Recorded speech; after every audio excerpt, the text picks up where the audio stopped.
welcome to A New Breed of Golf Live. I'm Michael Breed. That was Greg Ducharme. By the way, let me introduce you to Steve Gibbs. Gibbsy, can you lean in here and say hi to everybody? Come on. Where am I? I don't know. Well, you know what? You don't have it on that. There you go. There's Gibbsy. All right, listen, we're having a little fun on a Friday, helping you play a little bit better golf. It's one of the things that we're trying to get you to do is to understand what this is all about. We call it a golf swing, but many of us are confused by it. So what our goal is to get you going into the weekend. A New Breed of Golf Live is here. That's what we're going to do. We're going to continue to find our time that is best for you and obviously best for us. Right now, we've settled on noon. I think next week we're going to try 11 a.m. I think that's what we're going to end up giving it a shot at. Let's see what happens on the East Coast anyway. All right, let me remind you of a couple little different things. One, we have our poker chips. Greg, can you throw me one of those poker chips and see if we can make the catch? Oh, I shorted you. Sure. So, Gibbsy, I'm going to walk right into the camera here and show everybody what the poker chip looks like. It's a little dark right there. You can see the logo. That's it. And then on the other side, why wouldn't we have an American flag? Now, here you go, Greg. Let's see if you can catch this. Okay, so I know that you are definitely a wide receiver, not a quarterback. Hey. That was bad. That was not your best. Not your best, Chuck. All right, now. So we got those poker chips. If you're interested in getting, and I've blessed them with good luck. I'm telling you, we had a service. I did a couple of little different things. Good luck is in every single poker chip. If you're interested in getting one, we have green and we have blue. Red, gone. Send us an email at anewbreedofgolf@michaelbreed.com and just write poker chip in there. Let us know if you're interested. They're $6 each. We're doing PayPal. If you don't have a PayPal account and you still want to get a chip, we can figure out how to make that work for you, okay? Second thing is we've got our logo contest going on. So all you got to do is jump over to Twitter, follow me over there, and you can make a vote. Who do we have going on at this particular moment? Right now we have... Is the Mammoth? Yeah, Mammoth Dunes, and it's not... Well, Mammoth Dunes is playing somebody. We'll figure it out in just a second. Yeah, I have it right here. It's Mammoth Dunes and Whistling Straits. Whistling Straits. Yep. And by the way, I'm sure we'll give an update on how that's going on. Speaking of updates, why don't we jump over to the PGA Tour and see what's going on with the update? I know Rory, who shot 70 or 65 yesterday, 7 under par. Rory McIlroy was at 7 under, but he wasn't leading. Victor Hovland was leading the last I checked. Is he still at Victor's at 8. Yeah, Victor shot 69 yesterday. Today he's 5 under through 14. He's at 8 under, 1 clear of Rory. Rory doesn't go off until 3 minutes shy of 1 o'clock today. So he looked really good. Also, Billy Horschel's there, 1 back. Charles Howell III is along with Tyrrell Hatton. They're both at 5 under par. And then you have a big group of players at 4 under Sam par. Burns was also playing pretty good golf, as was John Rahm. John Rahm made a double. He had it to 3 under after being over par for the most part of the day yesterday. He got it to 3 under par. And then the last I checked, he had dropped back to 1 under par as he was heading into the par 5 12th hole. Or was it 12? Was it 12 that he was heading into? Anyway, so he's out on the golf course as well. As I said, Rory doesn't tee off for probably another hour. So we're going to be able to give you a little instruction. We'll talk a little bit about Rory's swing, get to your questions. Again, you could just drop them into the chat, and Greg will read them out to me. Now, I told you on my radio show, A New Breed of Golf, that I was going to try to explain to you about how I view a golf swing. What does a golf swing look like? And how do we play our best, most consistent golf? What causes us to not play consistent golf? And so I want to try to walk through this with you, give you an overview of this, explain what's going on with Rory and a very subtle difference that he has going on in his swing to maybe give you a different thought about how you're going to take the club back or away from the golf ball. And then we'll get to your question. So Gibbsy, if you could give me a 2, that's perfect. So I'll tell you all this time, and I mean this. Any questions at any point, make sure you get into the chat. Greg will pull them up right away. The majority of the failures in a golf swing happen before the club goes into motion. I had one of my better players who called me a few days ago, and they had been playing some great golf, and then all of a sudden, this one day, inexplicably, they couldn't hit it. And looked at the video that he sent to me, and it was clear that his posture had been altered, and his ball position was off, and all of a sudden it was affecting what was going on with the path of the club. And he couldn't, his strike was off. So I said, okay, here's what I need you to do. Do this with the ball position, move it back a little bit, shore up your posture a little bit more. And the next thing you know, the club's tracking back and the inside path is coming through, striking it solidly again. Something that you have to make sure that you pay attention to is always posture. We're going to skip that part right now and get into motion, but don't think for a moment that that isn't the most important part, because it always is and it always will be. Now, once we start taking the club back, the whole purpose of the backswing to me is to create potential power and to not mess up the club face. Okay? That is the theory of the backswing. Create potential power and don't mess up the club face. So what does messing up the club face mean? Well, messing up the club face means that what you're doing is you're altering the takeaway. So in a down the line shot, you're taking this out here and it's opening the club face, or you're bringing it in here and it's closing the club face. And what it does is it affects the position of the lead wrist and the trail wrist, right? Those wrist positions are very important. So when I take the club out here, now all of a sudden I start to add a position of a wrist right in this position here. So we start to get a hinge like this. If I take it in here where my right hand is on top of the left hand, now what I'm going to do is I'm going to start to hinge my wrists in this fashion. So if I go out, I get a different wrist position than if I go in here. Now, wrist position affects face position. That's why that's so important. The other thing that affects face position is what happens with forearms. So forearms can, with roll, they can spin a club face open. Without roll, they can keep a club face more closed. Now, what we need to appreciate and understand is that is typically individual. So if I'm playing, let's say I'm trying to hit a cut, I want to try to take this club a little bit more outside here so that the toe of the golf club hangs a little bit more. My club face is a little open. And what I get is I get a ball that bleeds out to the right-hand side. If I'm going to play a more of a draw or a ball that spins to the left, now what I'm going to do is I'm going to let the club come a little bit more inside so that the toe doesn't open up. My wrist gets into a slightly different position. So up here, now my club face is a bit more shut. And now I hit that shot. And what I'm going to get is I'm going to get a ball that's going to spin over to the left-hand side. Oh, that was awesome. I hit the pipe 3 times. All right. So what you need to appreciate is individually, you're going to modify what happens with the backswing so that we get the face in the position that we want for the shot shape that we desire. So if I want to hit a cut, I need it open. If I want to hit a draw, I need it more closed. Simple things to understand. But here's what I need you to appreciate. Once you get this club to the top of the swing, I call it impact. I know, but this is the way I look at the golf swing like this. I create impact at the top of the swing, and then I rotate impact down into impact. What I don't want to do is I don't ever want to have complicated thoughts in the downswing, because that's when the club is moving its fastest. And if you are having a complicated thought in the downswing, for instance, trying to rotate your forearms in the downswing, you're never going to be able to time that up. It's what I call windshield wiper golf. You're never going to be able to time that up. And the reason why is A, you don't practice enough. B, the club is moving at its fastest at that particular time. And C, if I'm taking this club face and I'm spinning the face like a windshield wiper, the chances of me getting this ball to strike the center of the club face in the face position that I want is almost next to nothing, and certainly consistently. I might be able to do it once, maybe 2 in every 3 times, but when I am trying to do it with regularity, I'm playing my best golf and I've got 4 holes to go. Well, now all of a sudden we're going to be making 8, 9 swings coming down the stretch. You're probably going to end up making more, because there's no way for you to time that up absolutely under pressure. You're just not going to do it. And so what I like to do is I always like to think that the only thought that I'm going to use in my downswing or into impact is I'm going to either be rotating my body, chest or hips or both.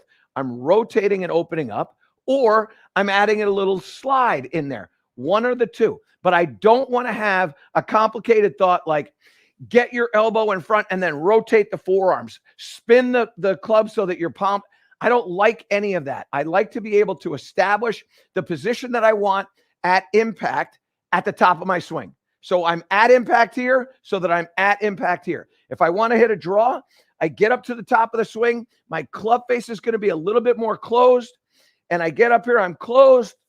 I keep closed. And now all of a sudden, I'm going to get a little bit of a draw. If I want fade, I'm going to get a little bit of a fade. I keep the club face in the position that I'm looking for. And that's what is going to allow me to execute the shot. And Greg, maybe we can put a trace on some of these shots, okay? Now, finally, after we've understood what happens with the body and the backswing as we are controlling the club face, now we have to talk about power and speed. Okay. And power is an important part and speed's an important part. So we take care of the club face. And now how do we build power? Well, power is created in a couple of different ways. One way is to maximize the rotation or the fullness of the motion. And the fullness of the motion, believe it or not, is going to come from the body. It doesn't necessarily come from the length that the club travels. And you see this a lot with Sergio Garcia and Jon Rahm, to name a few, who take the club back here. They've got really full body rotation, but not a lot of arm lift to it. So their club stops in here. And then they're using their body in an effective fashion to make the club travel as fast as it can so that they can get the distance that they desire. So that's one of the things that is critical to it, is the fullness of the body. The second thing is how our arms work, the speed of our arms. So if you think about taking distance out of a shot, one way to take distance out of a shot is to slow the arm speed down. So if I get in here like this and I speed my arms here or slow my arms here, that will change the speed of the club head, which will change the distance of the golf ball. And the way you practice this is simply with your feet together. You're going to make swings and you're going to get used to speeding up or slowing down the arms. Okay. So that one there, that was a fairly slow arms speed. That ball went about 104 in distance. Now, if I accelerate my arms here, so I'm going to make a move. Now I let them go farther, faster, rather.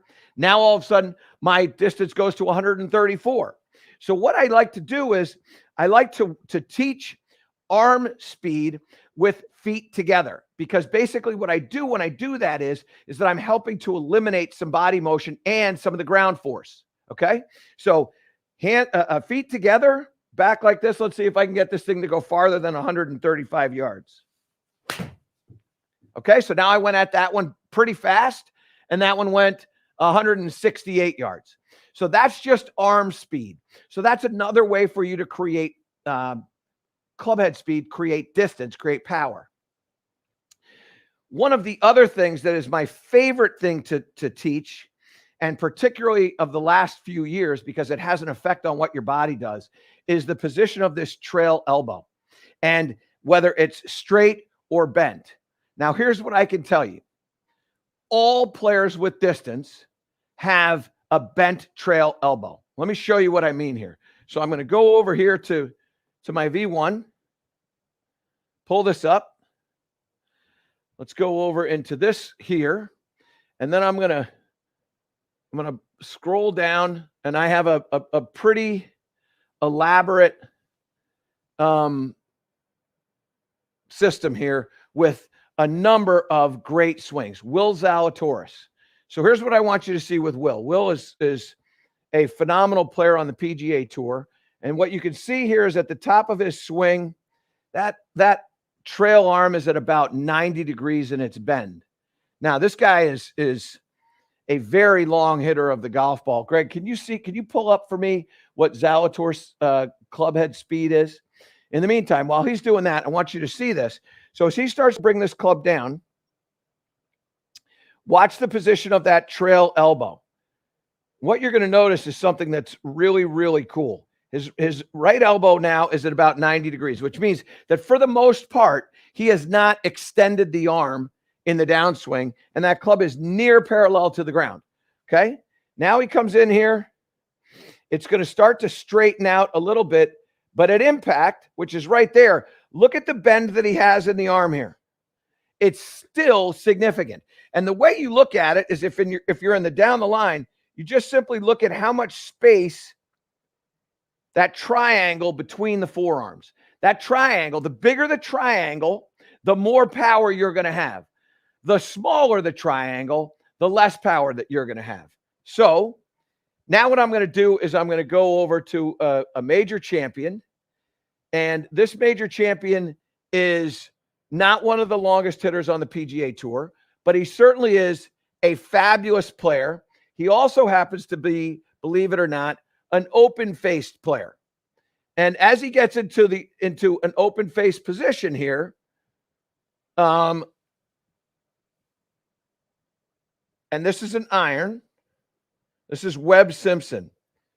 So he spins that club face early on. See the forearm rotation? The club face spins. He lifts it up into the air. So he's got a cupped wrist, which these are all related, by the way, just so you understand. The backswing there, the cupping of the wrist, the opening of the club face. His club face is open right here. Now what he has to do is he becomes a face-reliant player. He has to time this release. And what you're going to see is when he comes into the shot, body rotation is going to slow down, so he's not going to be nearly as open as Will, and his right elbow is going to be almost straight. Watch how this works. Comes down into the strike. Body is rotating, but not as fast as Will. He brings the club down, times it beautifully. Look at the arms straighten out. So right now, he's not at impact. There he is at impact. Look at how there is no gap between those forearms. None whatsoever. Look at how long that trail arm is. And I'll show you one other thing that's very interesting is that when he comes through, the heel right there is on the ground. Now, if I go back over to Will Zalatoris, which I'm going to find here. So if I go over to Will right here, and I bring him to impact right there, what you can see is that he's got the bend in the elbow. His shoulders are now going to be almost at a 90-degree angle when they come through. That's what will create what we call a side bend. But look at how high the trail heel is off the ground. And in Will's case, what also happens, and this happens with many players on the PGA Tour, is the lead heel is also off the ground. You'll see this with Justin Thomas. His heel is doing that. You're seeing a little push away with other players as they come off the ground. And that's because of this trail elbow. So if you want to add distance to your game, here's what I recommend. What I recommend is body rotation, absolutely in the backswing, create a fullness. Don't worry about the length of the arms. Just make sure that they're not low. I like to see high arms, but I'm not necessarily worried about how long or how far the club travels in the backswing.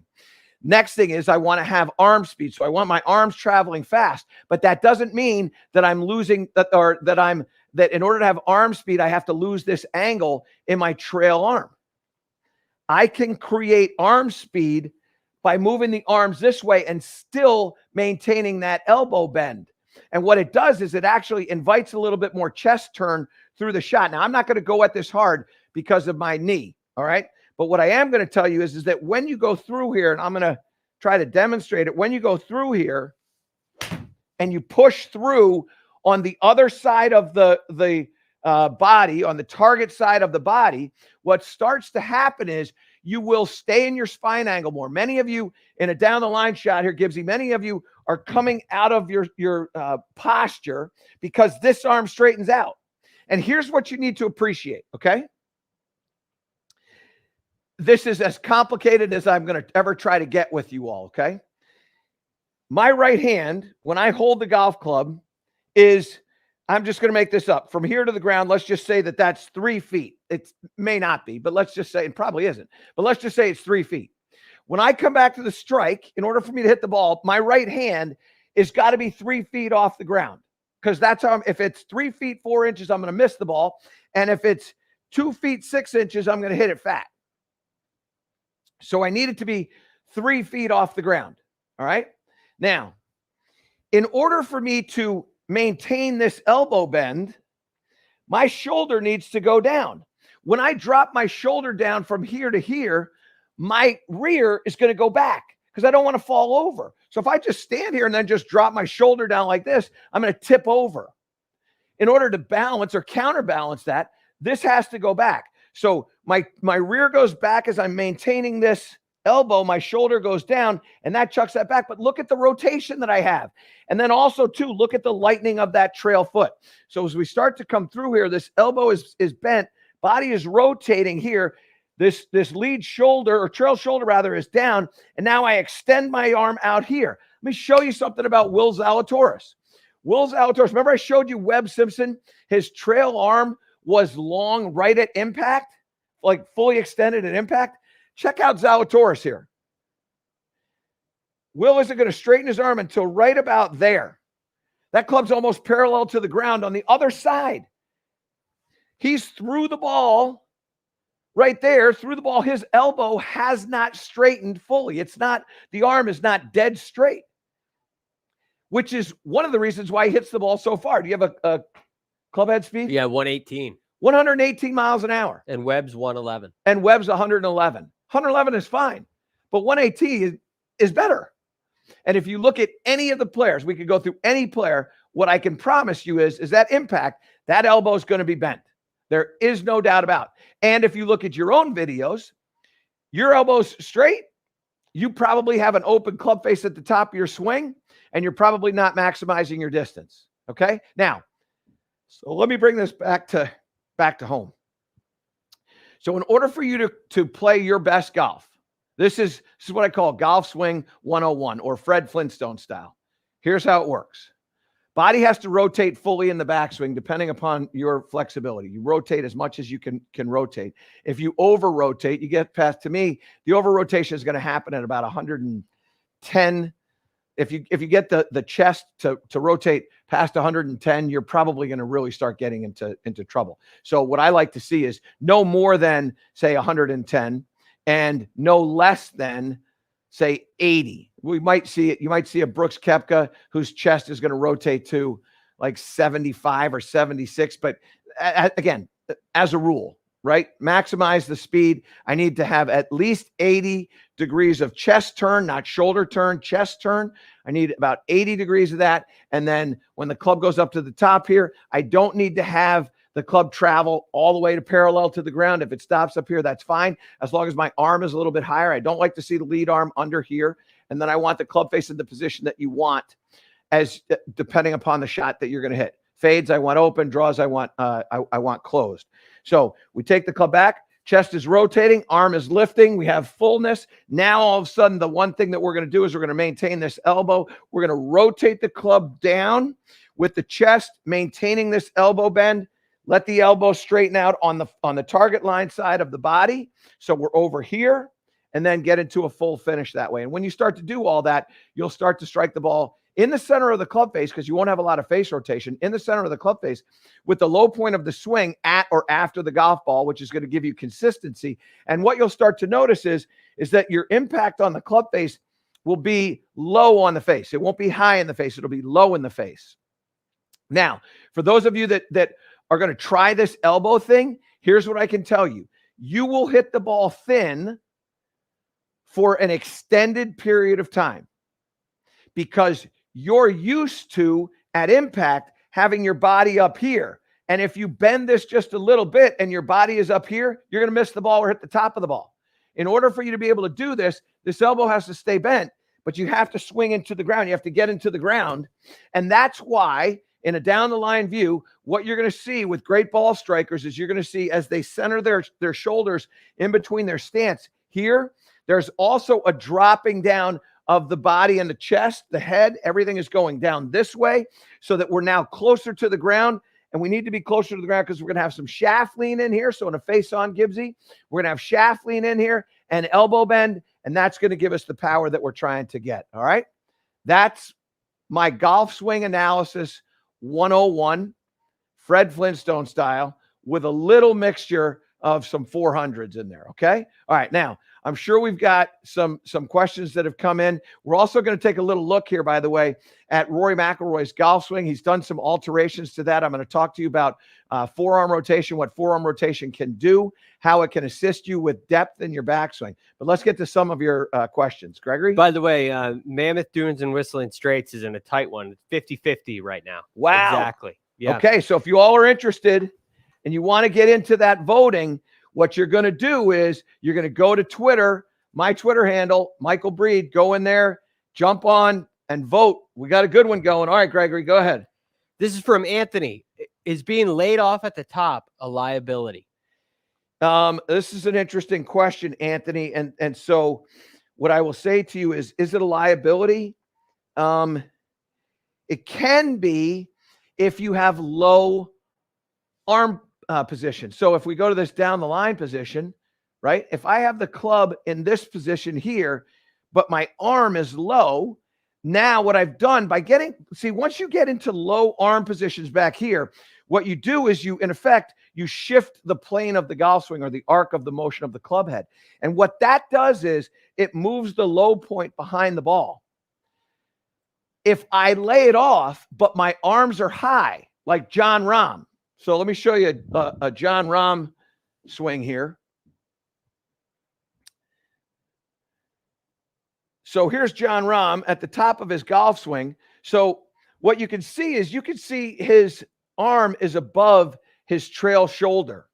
This is one of the reasons why he's such a good ball striker, because the club is laid off, but his arm is in a high position. All that happens in his laid off is he's bowed the wrist. So when he bows the wrist, instead of the club being here, he bows it, now it falls down. So what you're seeing is a lead arm position that's like that, and a shaft position that's in that there. That's what I would call laid off. But it's not a problem for John because of the arm. And so what happens is when he gets there, and now he starts to bring this club into the downswing, what you're going to notice is that this golf club is going to travel right down. And when it's parallel to the ground right here, the head of the golf club, it would be a problem if the head of the golf club were right there in the downswing. Okay? The head of the golf club is in front of the body.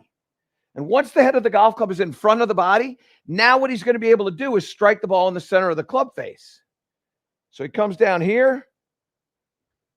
Look at how long this club head, by the way, is on the strike line. So on the strike line is this line right here. It's this pathway right here.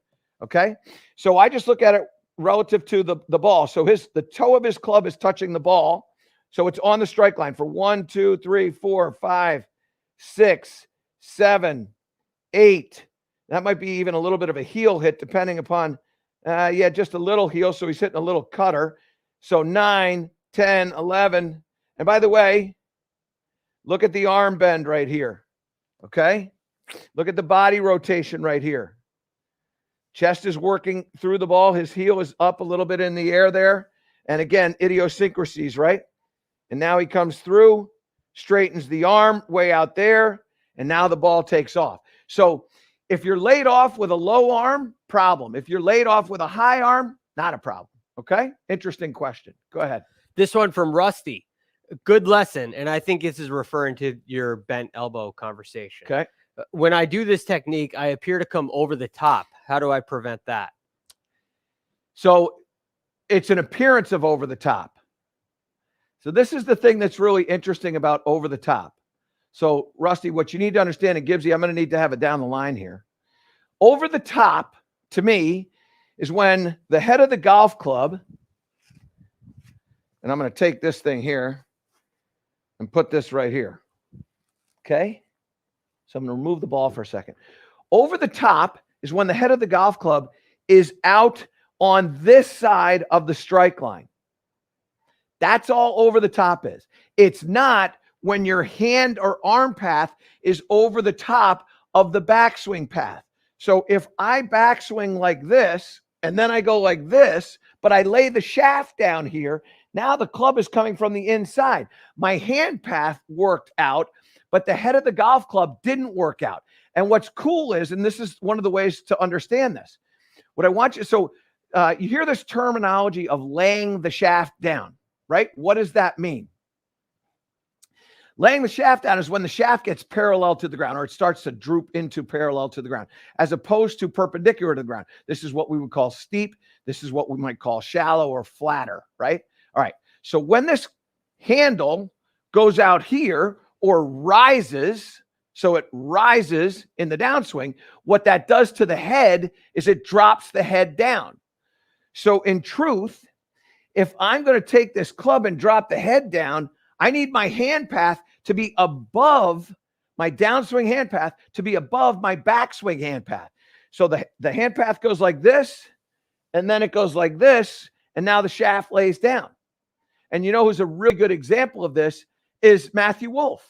Matthew Wolff takes this club, goes like this, gets over here, and then goes like this. And when he goes like that, what he's doing is he's adding in this forearm rotation, and the rotation of the forearm at the start of the downswing gives the illusion that he's over the top, but the head of the golf club is dropping down. So don't let hands and arms and club shaft lead you to think that something's over the top or not. It's the club head. And that over the top, that's a problem. Okay? But it's not necessarily arms and hands that are creating an over the top move. Okay? It's the steepening of the shaft. So if I come over here like this and my shaft steepens, now I'm going to be over the top. If I go over this with my arms and hands and I let the shaft lay down, now I'm not going to be over the top. Now I'm going to be coming from the inside. Okay? Very, very good questions. All right, go ahead, Gregory. This one from Matthew. How does over rotation affect the downswing? Okay. All right, so Gibbsy, if you can give me a down the line here. So if I over rotate in the backswing and I start to go this way, the club, what happens is that your hands have depth to them. They get way back over here. All right. And when they're way back over here, now the club has weight. The body has weight. The instinct now in a face-on view, the instinct is to drive the lower body like this, which takes the spine and it shifts the spine angle to here. When that shifts from there, now we got to go back over to here. And maybe we could do a split screen here, Gibbsy, if we have the ability to do it. Now what happens is now the club starts to drop down here because of the arms and hands. And now the path is going out to the right because my chest is so closed. So if you start looking at easier said, more 101 said, if my shoulders over rotate this way and I come into the strike and my shoulders are closed, my path will be right. If I take my shoulders and I over rotate them this way, then what can happen is the head of the golf club can be more out here, and now it can go over to the left. So again, simple rules. If I want to hit a draw, I will take my shoulders and turn them massively, because when I get to impact, they're going to be a little bit more closed, which is going to influence path into out. And if I want to hit a cut, now I'm going to tilt the shoulders this way, so the club is out there. And now when I rotate, I'm in a more open position with my chest, which is now going to help drag the club over to the pull side and get it to start left. So let me show you a little. This will be a cut. So I'm going to tilt this shoulder down, club goes out, rotate over. This is going to start to the left, and it's going to fade back to the right. And then if I go the opposite and I start to take my shoulders and I over rotate them, which this is going to be a hard one to do. So I'm going to narrow up my stance here like this because of my knee. I over rotate like this. I go out there, and now it starts to the right and it goes over to the left-hand side. Okay. So it has a big influence. Now, that doesn't mean that you can't play with it. It just means it has an influence. And so here's what you need to appreciate. If you want to hit cuts, move your ball position forward. And if you want to hit draws, move your ball position back. Because what it's going to do when you go back, if you go to a down the line, if I go to a back ball position here, in order for me to get there, you can see a whole lot of my chest right now in this position because my shoulders are now set up in a closed position. If I move the ball position forward here, so you can see how forward that is, and now I go to get this, now you can no longer see my chest, you see more of my back.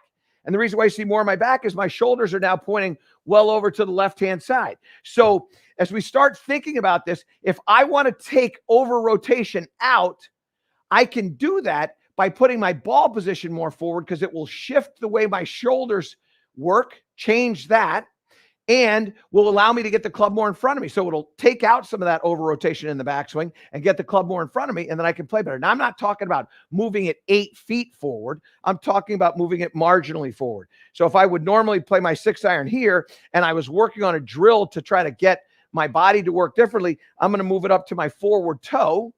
And then from there, that's going to help me rotate and get the club in front of me so that the golf ball starts a little bit more on the line that I intend. Okay, beautiful. This one from Robert. Where should the toe of the club point during the start of the backswing and at the top of the backswing? Where should the toe point? So here's the hard part of this question. What's the shot you're trying to hit? So I'm gonna chuck that out. Who's that, Robert? Robert. So Robert, I'm gonna ask you to get back to me on this one. What shot are you trying to hit? If you're trying to hit a cut, it's different than trying to hit a draw, okay? And I as that's happening, and before we get to another question, which will come back to Robert's in a second, so we have an on-deck circle, here's what I would tell you. Don't have single shot shape. So what I'm going to urge you to do is create single shot shape. And when you have single shot shape, now all of a sudden you have consistency. And when you have consistency, you have predictability. And when you have predictability, you now have a chance to have confidence. And when you have confidence, now you have trust. You have all those things that you want, and you'll play better golf. Did Robert get back to us? Robert wants a draw. Robert wants a draw. Okay. So now where's the toe supposed to be in the backswing? At the start of the backswing and at the top of the backswing. Okay. So the start of the backswing to me is it's ambiguous. So what I'm going to do is I'm going to talk about when the club is parallel to the ground, first parallel. So we're going to go to a down the line shot. If I want to hit a draw at first parallel, I want the face of the club, and this is the thing that's important. So instead of thinking about toes, think about face. Okay. I want the face of the golf club to be pointing more to the ground, which would make the toe closer to the strike line. Remember that blue? So here's our strike line right here. So I would have that toe more to the strike line that way, face down to the ground. If I'm trying to hit a fade, now I want face pointing over there and toe above the heel. Okay. So that's the first thing that I'm doing. When I take the club back, I'm going to check first parallel. Now, what I notice and what you're going to notice is when I'm at first parallel, give a close up on my hands there. Beautiful. So what you're going to see is that when I'm there, my right hand is on top of my left. If I rotate it open like this, now my left hand is on top of my right and the face is open. So what I like to do is I like to think about the hands in this position. So when I take the club back, I feel like my right palm is on top of my left, and that's going to have the club face shut. All right. So that's the first at first parallel. That's what I'm looking for right there. There. Now, all I'm going to do from there is I'm going to tip this upside down. So my club face is at that point, and now the club is going to go up like this. And now the club is going to be pointing up to the sky, just like that. So it gets here, and then it flips over like this. Okay. So I'm going to go draw. Club face is shut here, flips over like this. You'll see a lot of the club face at the top right there. It's not here where all the mass of the club is on the back side of the shaft. It's now here where you can see a lot of it. So I'm going to go here, here, and then down. I'm going to show you something here in a second. So I go like this. I hit that. And now what you're going to see is that ball is going to spin out to the left-hand side. That had about 300 RPMs of left spin. Also a lower shot, also a more penetrating shot. Now, I want to show you a little contraption that I've made. This, for those of you that don't know what this is a squash racket. You can buy yourself a squash racket. You can get yourself a handball racket. What I've done is I've taken a club shaft and I shafted the racket because I love for people to understand the face of the golf club. So what we do here is we'll go back to this down the line shot. I set up like this. I've got my racket like that. I take the racket back. And now I'm going to make sure that face, those strings are down to the ground. So over to the sky, down to the ground. So now all of a sudden with this, there's no such thing as a toe and a heel. Shaft's in the middle of the racket. There is no toe and heel here. Okay. So we take this back. All we're dealing with face. So face down to the ground. Now we flip it over like this. And now what you can see is at the top here, the face of the racket is to the sky. And as you become familiar with what it feels like in the positioning of the wrists, the bowing of the wrist, now you're going to get a real understanding of what's happening with the face of the club. Okay? So we use this racket, and I recommend, I'm telling you, it's not an expensive endeavor. Take a broken shaft. You might have broken one recently. Okay, that was a joke, bad one. I get it. But you're going to get yourself a racket. And all you have to do, believe it or not, just go to any rackets club. Walk into the pro and say to the pro, hey, do you happen to have an old racket that you're not using that you could spare? And they're going to say, yeah, actually we do. Give them $10. They'll be thrilled. I mean, it's a nothing investment. And then what you're going to do is you're going to get a broken shaft. You're going to drill out the handle, stuff that shaft into the racket there. And then you just tape it up like I've done. This is just tape on that. So it stays there. And then all you're doing is you're doing this. So you get used to taking the racket, spinning the racket into that position there, and then feel it there. So you get it to first parallel there, and then top of the swing. Second parallel, there's the club and the face at the top. Let's have a, by the way, Greg, let's have an update on what's going on the API. Rory's about to tee off. Rory is teeing off in about 15 minutes. He's still 7 under. He's 2 back of Victor Hovland, who's at 9 under. And Tyrrell Hatton has tied Rory McIlroy as well. He's through 16 holes. And Vic is through 17 holes so far. Billy Horschel's at 6 under par. He's through 17. Charles Howell III, Sam Burns, who you mentioned earlier, Graham McDowell, Sung J M, Will Zalatoris, all these guys, Adam Scott, they're all 4 under par. So there's a big group of players at 4 under. Good. Which, by the way, that leads me to the next question. Okay. From Mickey. 1, do you have an Arnold story before you go? And 2, who's your pick to win this week? Okay. So Sung J M? Gibbsy, let's go to 3. Let's use a camera 3 shot here. Yeah.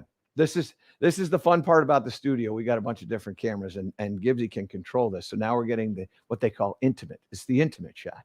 So no, I picked Rory for a variety of reasons. 1, I'm losing in our race to Glenville Pizza. I am currently 4th out of 4 people, which means I'm finishing 4th, but many people would say you're last. So I picked Rory McIlroy. Top 5. What's that? It's a top 5. It's a top 5. It's another top 5 for me. Yeah. So I went with Rory, but not just because everybody wanted to go with Rory. And the reasons are simple. 1, he's really playing some good golf. He hasn't played a lot over here in the States, but he's playing some good golf. And also 2, here at Bay Hill, he's won, and he hasn't finished outside of the top 10. I mean, this guy loves this place. Maybe not like Tiger, but he is second to Tiger. And since Tiger's not playing, I'm going with Rory. But what I also like to do is I also like to have watch lists. And the watch lists to me are people of interest. I'm very, very interested in what's going on with Ricky Fowler. I desperately want to see him put his game back together. He's 2 under after his first round. And I believe he's also teeing off this afternoon, shortly after 12, if I recall correctly. But anyway, so he's had a nice opening round. Can he do it again? He made the cut last week, but it was not a tremendous performance. But it's a step in the right direction. So I think he's making baby steps. I think he's getting more comfortable, but it's not the Ricky that I'm also interested in seeing what Justin Rose is going to do. This is another guy who's trying to figure out how to get it back together. Jason Day was of interest to me. And, our thoughts and prayers go out to the Day family. He lost his mother, which is the reason why he pulled out. And we're thinking about Jason. But I look at all this through this standpoint. My interest is always in seeing how certain players perform. I like watching what goes on. I'm not a real gambler. I don't really bet on this stuff. I like to have fun on the show. And look, we all have to eat. So betting who buys the pizza, it's a nothing. It's a nothing for me. But Rory's the guy who I think is gonna win. Okay. Good, nice, really nice pick there. This one, I think you're gonna like this question from Joel. On my higher irons, 4, 5, and 6, I tend to have a cut and when I try to go to a full swing. On lower irons, they're more straight. Feels like I'm swinging the same, but the results are different. Okay. Joel? By the way, have we heard? Oh, yeah, we did hear. Okay. So, Joel, here's what I would tell you. This is a very, very common situation. And the reason why is because of loft. So I'm going to show you what I mean. Now, again, I can't swing hard at this particular point, but what I'm going to do is I'm going to take a 9-iron and I'm going to take let's take a 4-iron. Okay. Now, Gibbsy, we're going to need 4 in the corner here. Okay.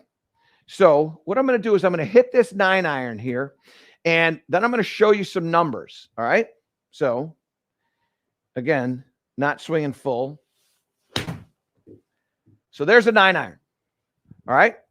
Now, if we come up here to the screen, again, I'm not swinging as hard as I can, and therefore I'm going to lose some backspin numbers. But this 9-iron will typically, for me, have about 8,000 RPMs of spin. This one had about 7,100 RPMs of spin.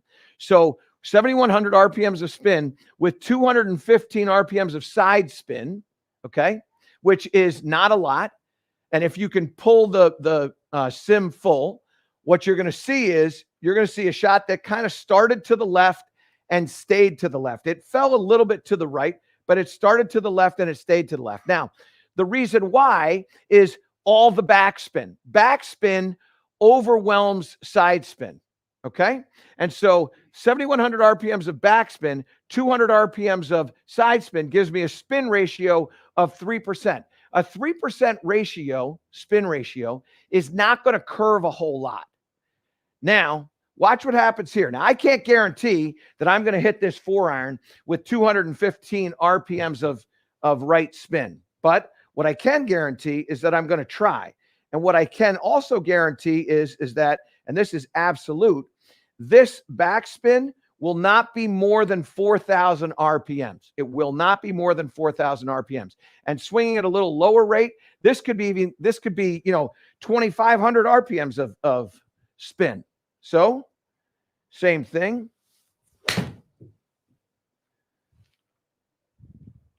Okay, so there you go. So now, what I did there was I overachieved. I outkicked my coverage.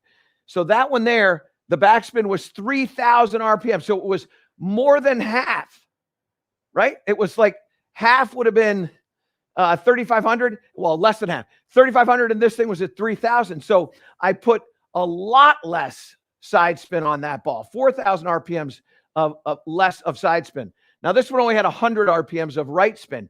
But if you look at the curve of that shot, what you're going to see is it actually curved more. And the reason why it curved more is the spin ratio was higher. So even though I only had 100 RPMs of, which is half of the side spin that I had with the wedge, my spin ratio was greater than that. It was 3.5. So it went up 0.5.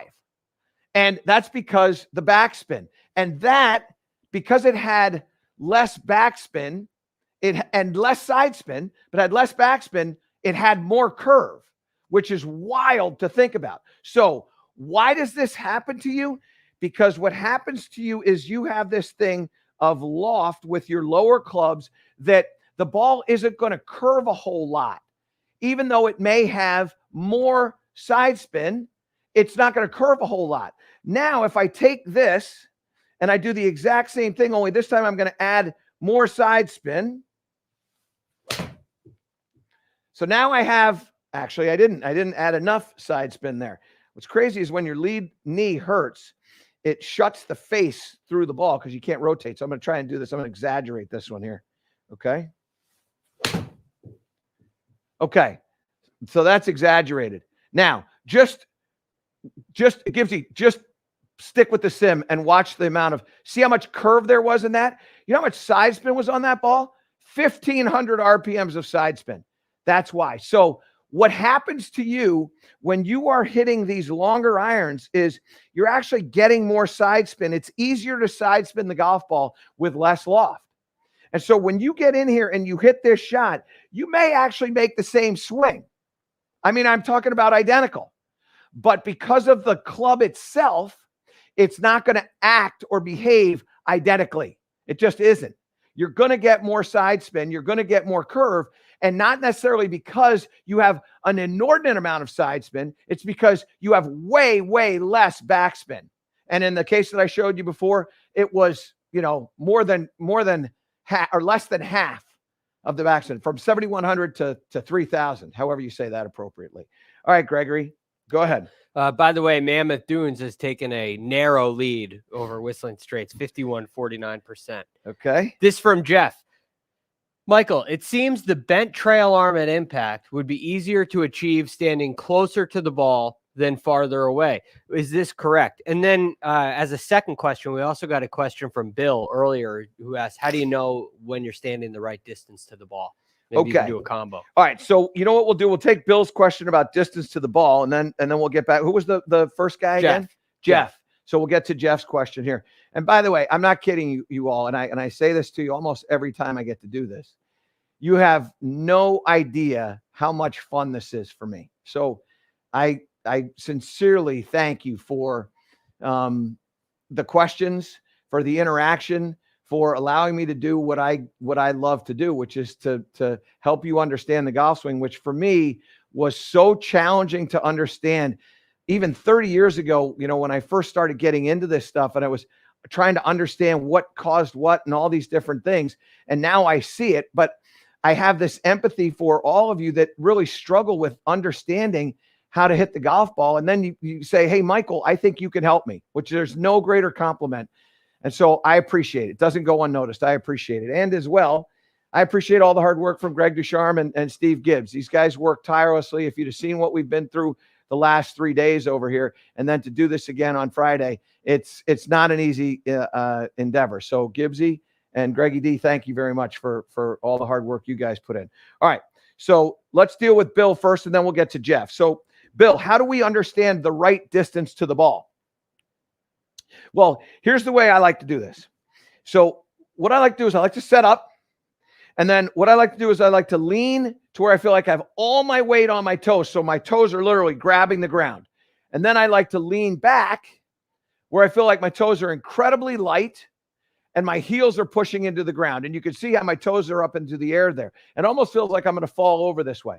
And then what I like to do is I like to settle them. So when I settle them, that's a great shot. By the way, shameless plug. Those are fantastic shoes. These shoes that FootJoy is coming out with, they're coming out in roughly in April, depending on a few things, but they're tremendous. So what I like to do is I like to settle my feet. So I'm leaning in like this. I'm going back like this, and then I'm trying to settle right here. And what I want is I want the pressure to be right in the arches of my feet. So then I get there. Now, when I set up and I drop my arms, I want my arms to be closer to my chin. So if I drop this from my chin, I want my hands to be closer to that club shaft than my shoulders. I don't want my hands hanging right underneath my shoulders. I want them hanging out. So I let them hang out just a little bit. Actually, go back to that other shot, Gibbsy. So if my arms and hands are out past my chin, now I'm reaching too much. I want them back in here like this. So now when I go down and I bend to that ball, now I go, okay, I need more. So now I'm right here. So my balance is good. My arms and hands are where I want them. And now I go. So I feel it in my feet, and then I feel it in my feet, and then I feel it in my hands. Okay. There's 2. Okay, there you go. I feel it in my feet, and then I feel it in my hands. That's what I do. So I look down at what's going on with the arms, and what can help you with this is a full-length mirror. If you happen to have a full-length mirror at your house, maybe you get into this when you're getting dressed or ready to go to work, whatever it is you're doing. All you're going to do is you're going to put the mirror over here where camera 1 would be. You're going to go through all the things that you feel first, and then you're going to look up and go, what does that look like? Okay, that looks pretty good. But you get your feels. And the reason why you have to have feels is because when you're playing or you're practicing, you're probably not going to have a mirror. Now, some ranges, some golf courses do have mirrors on the range, but most don't. So you have to go through that exercise of getting to feel it. Now, let me deal with what Jeff asked about the trail arm. Seems like you'd be able to do it if you were closer to the ball. And what I would say to you, Jeff, is this. No, that's not true. I don't ever want you to think about getting closer to the ball or farther from the ball. What I want you to think about is being the right distance from the ball. And the right distance from the ball, again, depends on body types. And it all depends on how you achieve balance. There are some people that have long arms, short torso, and short legs. That setup position is going to be different than somebody with long arms and a long torso and short arms. So long legs, long torso, short arms. So it's individual. But I don't ever want you to think, well, I'm better off if I'm closer or better off if I'm farther. The second thing to that question is, and gives you, if you give me it down the line, and this is the part that you probably aren't thinking about. When you are altering trajectory, one of the best things that you can do is stand closer to the ball. So if I want to hit a shot where I'm trying to hit it lower, I'm going to stand closer to the ball. Now I still have my weight in the right position in my feet. I may even lean a little bit forward in my left leg, but I'm going to have it in the right position in my feet. I'm going to grip down on this a little bit. But when I come into the shot, I'm still with that trail arm bent, okay? So I get in here like this. I'm going to flight this down. Boom, boom. And that ball's going to flight out low. I'm still bent in the trail arm. I still have the bend in the trail arm. And so you vary your distance, you vary your posture depending upon the shot that you're going to hit. And remember before I was talking about draws and fades, there's also higher and lower, right? So that was low. That ball apexed at 42. That ball launched at 14.3. So you can see that one just barely got to the top of the trees. Now, if I decide that I'm going to hit a draw, now what I'm going to do is I'm going to let my arms extend a little bit. I still have my weight where my feet is, but my arms are going to extend a little bit. And what that's going to do is alter my shape of my swing. And now what you can see is that one went a lot higher. In fact, that one went 90 feet in the air. So that's twice the apex of the shot prior. So farther and closer is really with my arms. I still have the trail bent elbow, but I'm just a little bit farther, which changes my arm plane. So it goes from being a little flatter to being a little bit more upright, but the trail arm is still bent. Go ahead, Gregory. From Dean. Hello, Michael. I've always been a low ball hitter because I tend to slide my hips in the downswing. Any thoughts on a drill to get the proper hip rotation starting the downswing? He continues, I'm a 6 handicap, 57 years old, looking to be able to hit my long irons a little bit higher. Okay. So Dean, if you were here with me right now, I would go through an exercise of me asking you a question and you answering the question. And after we were done, what you would realize is that it has nothing to do with your lower body hitting it higher or lower. Now, what I'm going to do is I'm going to explain to you rather than asking you the questions like a good lawyer that I am. I'm going to explain this to you instead of asking the questions, and then you're going to understand this. So if I don't slide my hips, what happens is that my upper body is going to hit the shot and I'm going to have a steeper angle of approach. And if I take the club and I drive it down into the ground like this, the ball is going to come out low. If I slide my hips, what it does is it tilts my upper body back. So that moves the low point of the swing back. It also takes the path and moves it out to the right, which allows me to hit it high. So if I just went like this, I'm not going to slide anything. I'm just going to hit. If I went from here, which is my upper body leaning backward, and I swung this, that's going to go up into the air and to the right. And if I do the opposite, so that one apexed at 63. Now I'm going to do the opposite here, which is now I'm going to take my upper body and I'm going to have it ahead of my lower body. So right here, very, very clumsy looking. And now I'm going to swing this.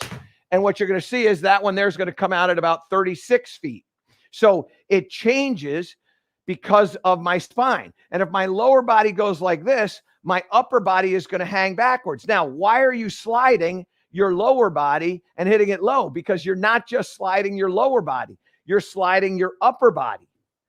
So the sliding of the upper body, this move here, which I can't do because of my knee, but if I get this move right here, now all of a sudden, in effect, what I'm doing is moving the ball back in my stance, which is creating a steeper angle of approach, and that's going to send the golf ball out lower. Here's how you solve this problem. Again, these would be the questions I would ask. What hand's on the club lower, your right or your left? You're going to be a right-handed golfer. You're going to say, well, my right. Okay, great. So then which shoulder should be lower, the left or the right? You're going to say, well, my right. I can hear you right now. So if my right's lower than my left, now what I want to do is I want to exaggerate it. So now I'm going to take my right shoulder and I'm going to make it lower than the left. And now as I take my shoulders and I point them up into the air, that's where the golf ball is going to go.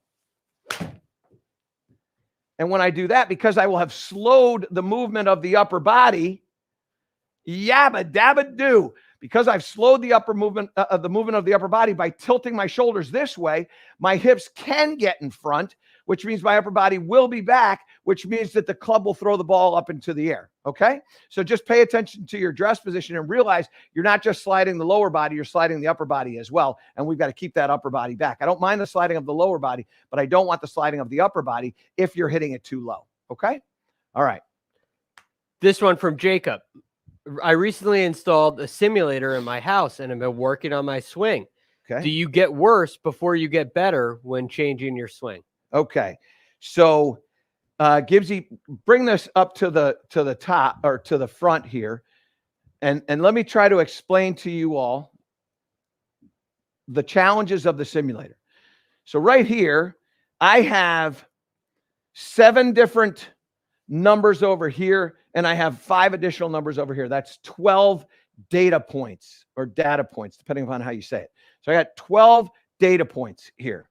Now, my simulator can put out way more than 12 data points. And what's also in here, absent of this thing, club head speed, this is all ball data. I also have a bunch of data points for my club head. How fast is it going? What's the angle of attack? Where's the strike point on the thing? What's the path? All these different things are in there. Here's one of the problems with getting a simulator. And I don't think it's ever a bad idea to have a simulator or a launch monitor to look at. What can be a problem is you alter what you look at and you don't understand how they all marry together. And so what you need to appreciate is when you first start doing this, keep it consistent and keep it simple. So for instance, I only want to work on ball speed because ball speed is going to tell me if I'm hitting the ball faster, I'm hitting it more solidly, and I'm swinging the club faster, right? So if we go back over here, I'm going to make this swing and I'm going to go back to the arm speed thing. So I'm going to do a slow one and I'm going to do a fast one. So I'm going to swing this with slow arm speed. I hit that. And then I look at my simulator. So Gibbsy, just chuck it into the corner there again. And what you can see is the ball speed there is 79.4 miles an hour. That's the only thing I'm looking at. All those numbers, I'm not paying any attention to them. Now what I'm going to do is I'm going to move my arm speed faster. And it should be faster than 79.4. Okay, so here we go. Arms move faster.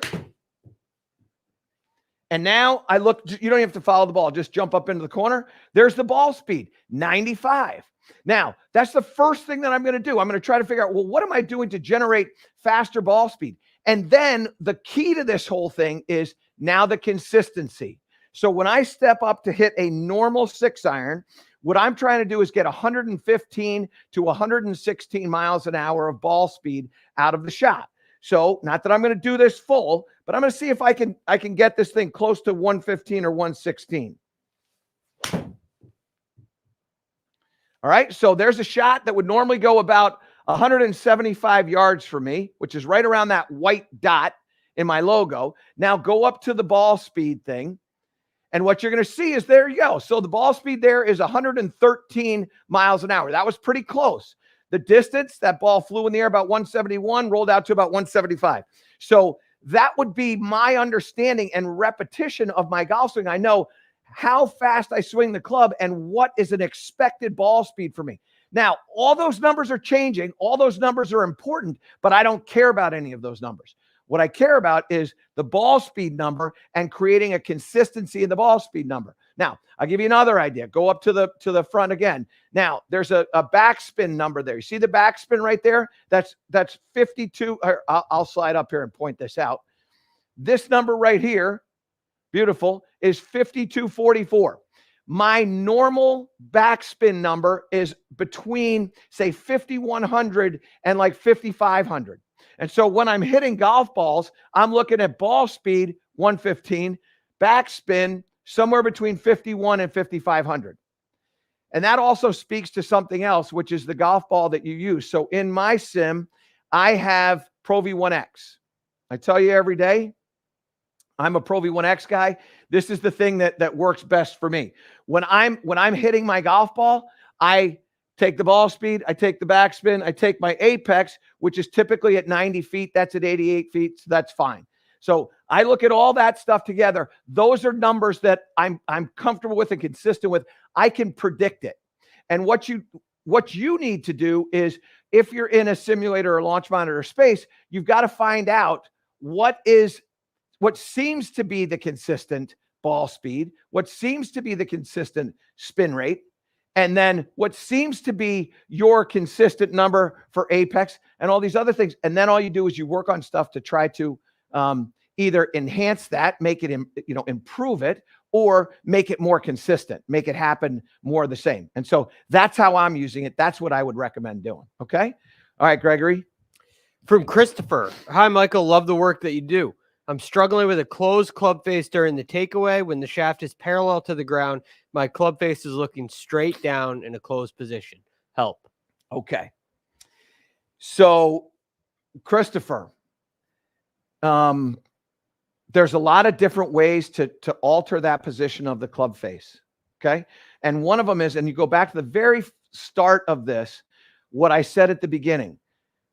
Setup, pre-swing, right? We pay attention to those fundamentals. And so the grip, that's the first thing I would tell you to do. So if you're struggling with to shut a club face at first parallel, when it's, when the club is parallel to the ground over here, what I would do first is I would experiment with altering the grip.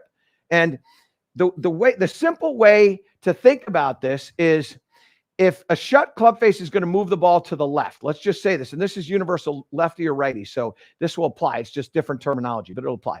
If I'm shut, I'm hitting hooks, it's going to the left. If I want to get a hook out of my swing, I rotate my hands on the grip to my left. So if I spin my hands over here to the left, I'll open the club face. If I spin my hands over here to the right, I'll close my club face. So the easiest thing that you can do when you get set up is, I want to get rid of my hook. Okay, we're going to spin our hands over here to the left-hand side.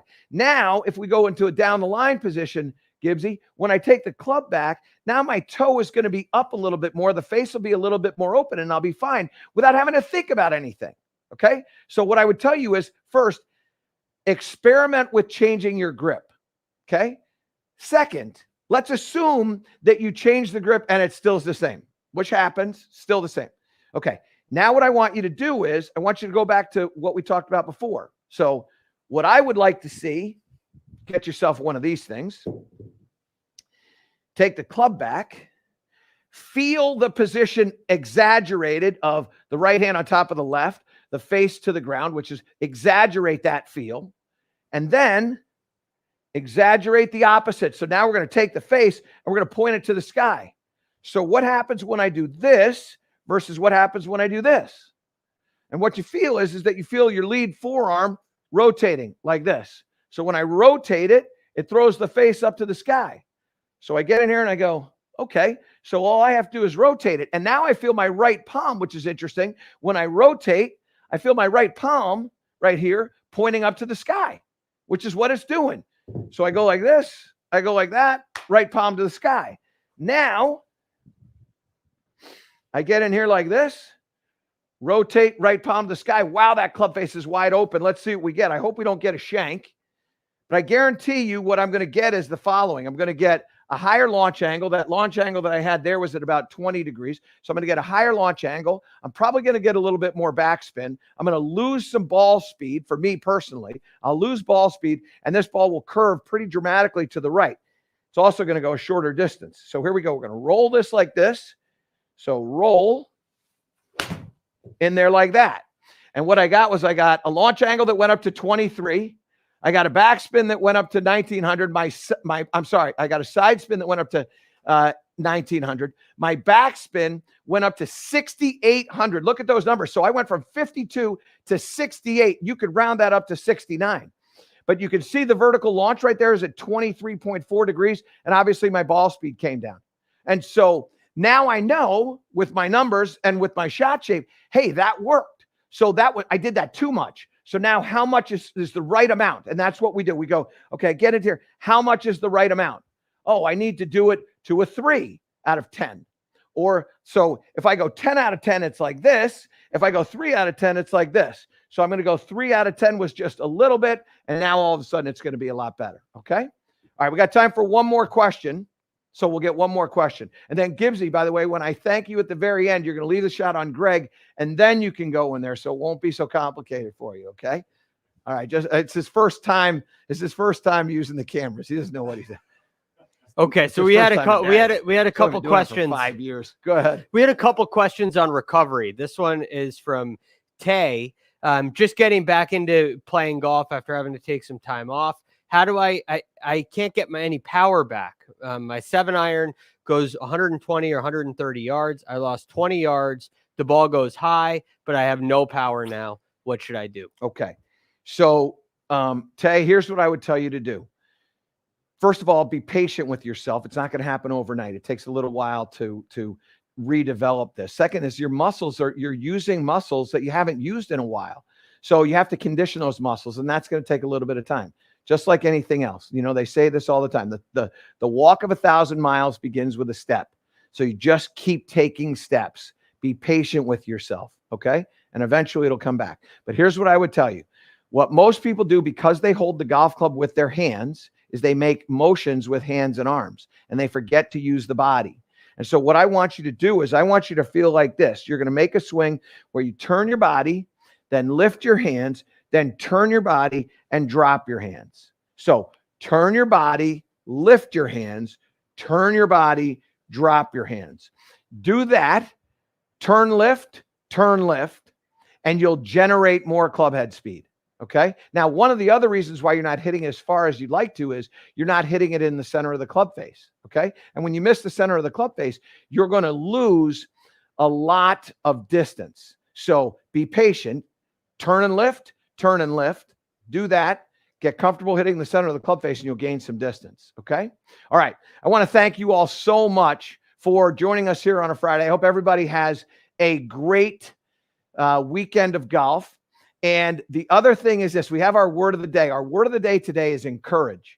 I want you to go out there. I want you to encourage people in what they're doing. Maybe you're playing golf with somebody, encourage them. Maybe you're spending time talking to somebody who's a little bit depressed about whatever, encourage them. Second is when you play or when you do anything, do the same thing with yourself. Encourage yourself. You are good. You are good at what you do. Encourage yourself. You can get better. Be encouraging with others and with yourself. And I promise you, you're going to play great golf, but also too, you're going to have a great weekend. And if you get in the habit of doing this on a daily basis, you're going to have a great life.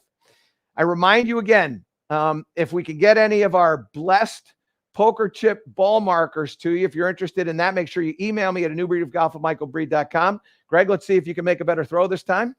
So here comes the throw. Same throw. Still a bad throw. This is our poker chip. It's got our logo, A New Breed of Golf, on it. It also has the American flag on it that you can see right there. They're $6. All you have to do is send us an email at anewbreedofgolf@michaelbreed.com. We do the PayPal. If you don't have PayPal, just let us know. I don't have PayPal. We'll figure out a way. Here you go, Greg. Let's see if you can catch that. There it is. He's a much better wide receiver than he is a quarterback. So be a part of that. Also, too, we've got our logo tournament that's going on. We're voting on finding the best logo at a club or course in all the world. And we're voting on that, allowing you to be a part of that. So make sure that you get on Twitter. Follow me over there at Twitter at Michael Breed. and you can let your voice be heard. Finally, we're going to continue doing this. The response has been fantastic. We will do this every Friday. Make sure you tell your friends. Make sure you tell people, hey, we're doing this over here. Join us over here. And I'm telling you, we're going to have a great time, and you're going to end up playing much, much better golf. I want to thank you all so much for doing this. Special thanks to Greg Ducharme for all his hard work, and Gibbsy, slide in there. Big thanks to Steve Gibbs for all his work. Most importantly, thank you for all the things that you're doing for us and supporting us. We appreciate it. I hope you have a wonderful weekend, and we will talk to you on Monday on SiriusXM on A New Breed of Golf. All the best.